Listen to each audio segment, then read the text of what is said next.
সুপ্রিয় দর্শক আসসালামু আলাইকুম। আমার কুকিং চ্যানেলে স্বাগতম সবাইকে। তো ভিউয়ার্স, আজ আমি আপনাদেরকে একদম সহজ পদ্ধতিতে ঘরে থাকা মশলা দিয়ে কালাভুনা রেসিপিটি তৈরি করে দেখাবো। কালাভুনা সবাই কিন্তু খুবই পছন্দ করে, কিন্তু এত মশলা রেডি করার ঝামেলার কারণে কালাভুনাটা তৈরি করছি বলেও আর করা হয়ে ওঠে না। সেই সকল ভাই বোনদের জন্য আমার আজকের এই সহজ পদ্ধতিতে ঘরে থাকা খুবই সাধারণ কয়েকটা মশলা দিয়ে কালাভুনাটা তৈরি করা।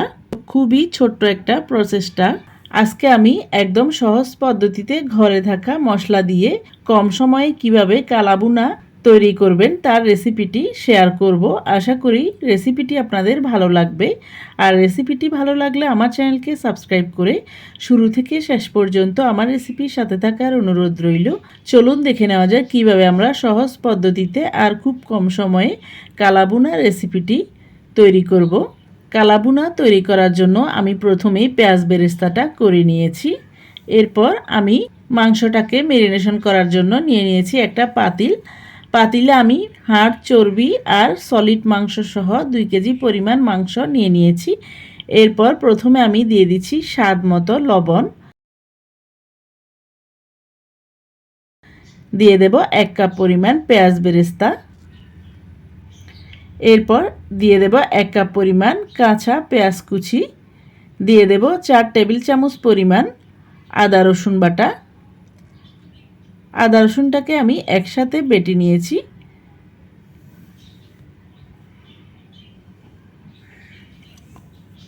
দিয়ে দেব 1 টেবিল চামচ পরিমাণ হলুদ গুঁড়া, এরপর দিয়ে দেব 2 টেবিল চামচ পরিমাণ মরিচ গুঁড়া, দিয়ে দেব 1 টেবিল চামচ পরিমাণ ধনিয়া গুঁড়া, এরপর দিয়ে দেব 1.5 টেবিল চামচ পরিমাণ জিরার গুঁড়া, দিয়ে দেব 1 টেবিল চামচ পরিমাণ ভাজা গরম মশলা গুঁড়া, এরপর দিয়ে দেব বেরেস্তা ভাজা তেল 1 কাপ পরিমাণ, এরপর দিয়ে দেব ঘরে থাকা খুবই সাধারণ কয়েকটা মশলা। এখানে আমি নিয়ে নিয়েছি 8-10টার মতো গোলমরিচ, নিয়ে নিয়েছি 5-6 টুকরো দারুচিনি, এরপর নিয়ে নিয়েছি 5-6টার মতো ছোট এলাচ, নিয়ে নিয়েছি 8-10টার মতো লবঙ্গ, নিয়ে নিয়েছি 2টো তেজপাতাটাকে মাঝখান দিয়ে ছিঁড়ে দিয়েছি। এরপর সবগুলা গোটা গরম মশলা আমি মাংসের উপরে দিয়ে দিলাম। এরপর দিয়ে দেব 7-8টার মতো কাঁচামরিচ, দিয়ে আমি সবগুলা মশলাকে আলতো হাতে মাংসের সাথে ভালো করে মেখে নেব। একটু সময় নিয়ে মাংসগুলোকে মশলার সাথে মেখে নিতে হবে, যাতে প্রত্যেকটা মশলা মাংসের গায়ে লেগে যায় আর মাংসের পানিটা বেরিয়ে এসে মাংসটা একদম নরম তুলতুলে হয়ে যায়। দেখতে পাচ্ছেন কালাভুনাটা তৈরি করতে কোনো বাজারের কেনা মশলা না ব্যবহার করে আমি কিভাবে ঘরে থাকা মশলা দিয়ে কালাভুনা তৈরি করব। পুরো রেসিপিটি দেখলে আপনারা বুঝতে পারবেন। দেখতে পাচ্ছেন আমি মাংসগুলোকে মেখে নিয়েছি। এরপর আমি এটাকে ঢেকে দিয়ে 30 মিনিট বা 1 ঘন্টার জন্য রেস্টে রেখে দেব। এতে করে কালাভুনার রান্নার প্রসেসটা এখনই শুরু হয়ে যাবে। এরপর আমি 30 মিনিট পর মাংসটাকে চুলায় বসিয়ে দিয়ে মাংসটা ভালো করে ফুটে ওঠার জন্য অপেক্ষা করব। চুলার আঁচটাকে একদম হাই হিটে রেখেছি। মাংসটা যখন ভালো করে ফুটে উঠবে, এরপর আমি মাংসটাকে ভালো করে নেড়ে ছেড়ে উল্টিয়ে পাল্টিয়ে দিয়ে চুলার আঁচটাকে একদম নিবু আঁচে রেখে মাংসটাকে ভালো করে ফুটিয়ে নেব। এতে করে মাংসের গায়ে থেকেও প্রচুর পানি বেরিয়ে আসবে। চুলার আঁচটাকে একদম নিবু আঁচে রাখলে মাংসের গায়ে থেকেও প্রচুর পানি বেরিয়ে আসবে।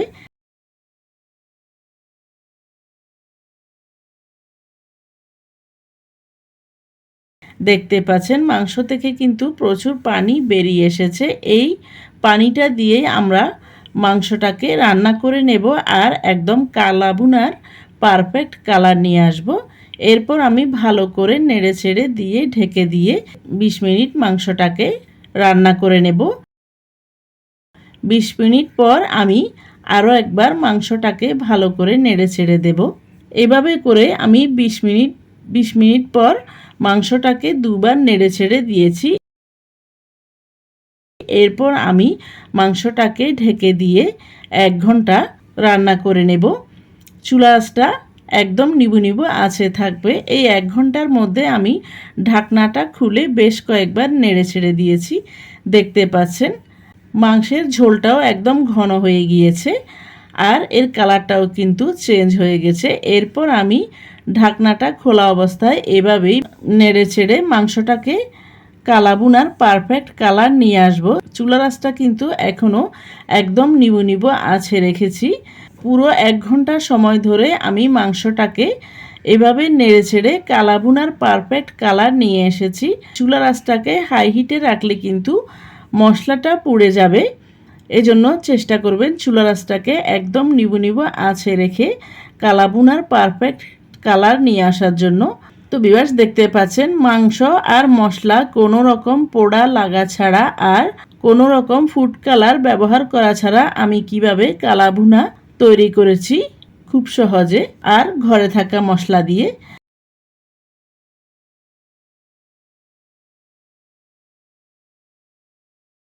দেখতে পাচ্ছেন কালাভুনার একদম পারফেক্ট কালার চলে এসেছে আর তেলটা উপরে উঠে এসেছে। এরপর আমি একদম শেষ পর্যায়ে দিয়ে দেব 2 কাপ পরিমাণ পেঁয়াজের পাপড়ি। পেঁয়াজের পাপড়িটা দিয়ে আমি ভালো করে নেড়ে ছেড়ে মিক্স করে নেব আর মিক্স করতে করতে পেঁয়াজটাকে হাফ সেদ্ধ হওয়া পর্যন্ত আর পেঁয়াজের কালারটা চেঞ্জ হয়ে ট্রান্সপারেন্ট কালার চলে আসা পর্যন্ত ভেজে নেব।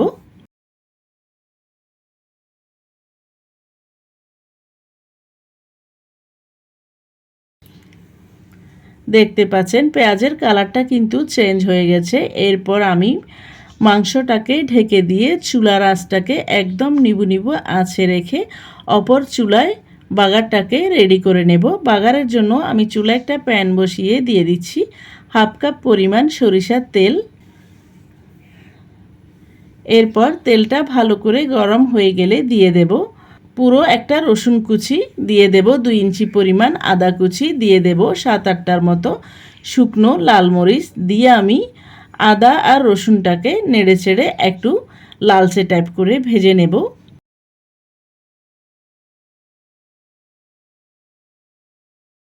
দেখতে পাচ্ছেন আদা রসুনটা কিন্তু আমাদের লালচে টাইপ হয়ে গেছে। এরপর আমি বাগারটাকে সরাসরি মাংসের উপরে ঢেলে দিয়ে সাথে সাথে ঢেকে দিয়ে চুলার আঁচটাকে একদম নিবু নিবু আঁচে রেখে 5 মিনিট অপেক্ষা করব, যাতে বাগারের ফ্লেভারটা প্রত্যেকটা মাংসের ভিতরে ঢুকে যায়। এরপর 5 মিনিট পর আমি নেড়ে ছেড়ে বাগারটাকে মাংসের সাথে মিক্স করে নেব। এভাবে করতে করতে আমি আরও 5 মিনিট মাংসটাকে এভাবে ভেজে নেব। তো ভিউয়ার্স দেখতে পাচ্ছেন কত সহজে আর কত কম সময়ে আমাদের পারফেক্ট কালাভুনা তৈরি হয়ে গেল। আর এর কালারটা কিন্তু একদম পারফেক্ট কালাভুনার কালার এসেছে। এরপর আমি একদম শেষ পর্যায়ে দিয়ে দেব হাফ টিস্পুন পরিমাণ হোমমেড ভাজা গরম মশলা গুঁড়া। এই গরম মশলা গুঁড়ার রেসিপিটি আমার চ্যানেলে দেওয়া আছে, ডেসক্রিপশনে লিঙ্কটা দিয়ে দেব, চাইলে দেখে নিতে পারেন। এরপর দিয়ে দেব 1 মুঠো পরিমাণে পেঁয়াজ বেরেস্তা দিয়ে আমি গরম মশলা আর পেঁয়াজ বেরেস্তাটাকে নেড়ে ছেড়ে মাংসের সাথে মিক্স করে নেব আর মিক্স করতে করতে আরও 2-3 মিনিট আমি এভাবে ভেজে নেব। তো ভিউয়ার্স দেখতে পাচ্ছেন কালাভুনা মাংসের উপরে কিন্তু তেলটা ভেসে উঠেছে, তাহলেই বুঝতে পারবেন যে আপনার পারফেক্ট কালাভুনা কিন্তু একদম রেডি হয়ে গেছে। আমি কিন্তু এখানে মশলাও পোড়াইনি বা কোনো ফুড কালার ব্যবহার করিনি, একদম ঘরে থাকা মশলা দিয়েই পারফেক্ট কালাভুনার কালার নিয়ে এসেছি। এরপর আমি কালাভুনাটাকে চুলা থেকে নামিয়ে নিয়ে গরম গরম পরিবেশন করে নেব।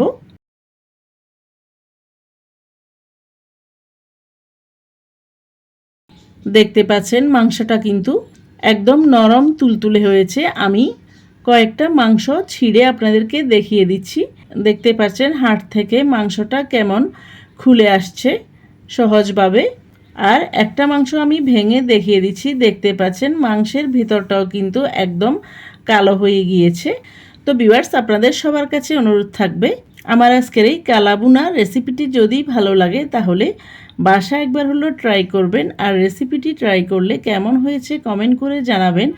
আর এরকম আরও নতুন নতুন সহজ রেসিপি পেতে আমার চ্যানেলটিকে সাবস্ক্রাইব করে শুরু থেকে শেষ পর্যন্ত আমার রেসিপির সাথে থাকার অনুরোধ রইল। তো তো ভিউয়ার্স, আশা করি রেসিপিটি আপনাদের ভালো লেগেছে। আর রেসিপিটি যদি ভালো লাগে আমার চ্যানেলকে সাবস্ক্রাইব করে শুরু থেকে শেষ পর্যন্ত আমার রেসিপির সাথে থাকার অনুরোধ রইল। তো ভিউয়ার্স, আবারও আমার রেসিপিটি ট্রাই করার অনুরোধ জানিয়ে আমার চ্যানেলকে লাইক, কমেন্ট, শেয়ার ও সাবস্ক্রাইব করার অনুরোধ জানিয়ে আজকের মতো এখানে বিদায় নিচ্ছি। আবার দেখা হবে নতুন কোনো ভিডিওতে নতুন কোনো রেসিপি নিয়ে। সে পর্যন্ত সবাইকে আসসালামু আলাইকুম, আল্লাহ হাফেজ।